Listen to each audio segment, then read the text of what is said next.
नमस्कार दोस्तों, मैं आप सभी को हृदय से स्वागत करता हूं। मेरा नाम पंडित शिवम दीक्षित है।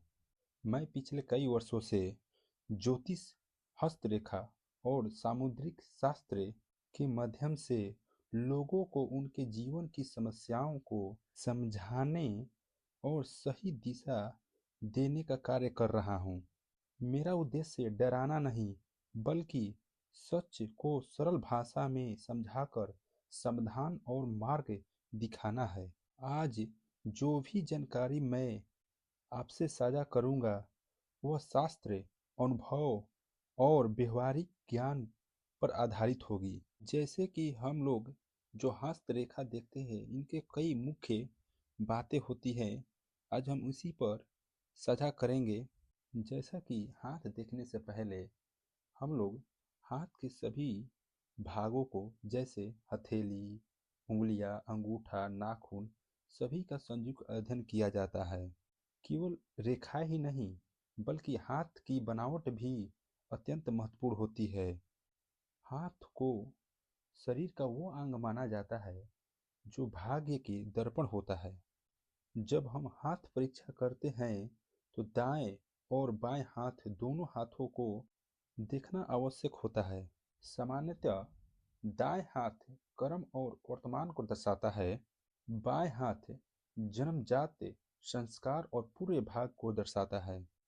प्रत्येक हाथ में सामान्य रूप से एक अंगूठा, 4 उंगलियां होती है।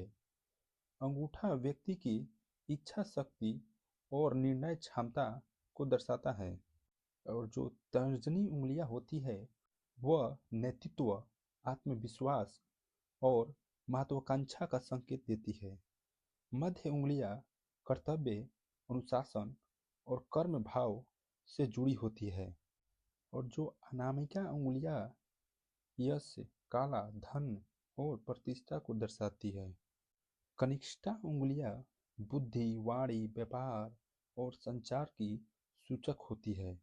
प्रत्येक उंगलियां में पाए जाने वाले पर्व जीवन के अलग अलग चरण बताते हैं, और हथेली के मध्य भाग जीवन शक्ति और भाग्य को केंद्र माना जाता है, और जो हथेली के तवाचा का रंग व्यक्ति को स्वभाव और स्वास्थ्य को दर्शाता है। नाखूनों का आकार और रंग मानसिक स्थिति और ऊर्जा सतत बनाता है। हथेली पर उपस्थित रेखाएं भाग्य, आयु, संबंध और कर्म से जुड़ी होती है। रेखाओं की गहराई और स्पष्टता से सफलता या संघर्ष के अनुमान लगाया जाता है। हथेली पर पाए जाने वाले चिन्ह विशेष योग्य या बाधा को दर्शाते हैं। हस्त परीक्षा के एक ही संकेत पर निर्णय नहीं लिया जाता है, समग्र अध्ययन आवश्यक है।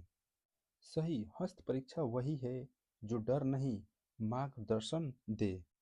ज्योतिष को भविष्यवाणी करते समय संवेदनशील और सकारात्मक भाषा का प्रयोग करना चाहिए। हस्त रेखाएं क्रम के अनुसार बदल भी सकती है, यह शास्त्र का मूल सिद्धांत है।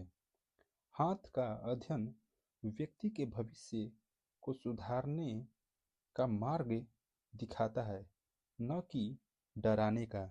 मैं पंडित शिवम दीक्षित आपका जीवन बेहतर बने, बस यही मेरा साधना और सेवा है। धन्यवाद।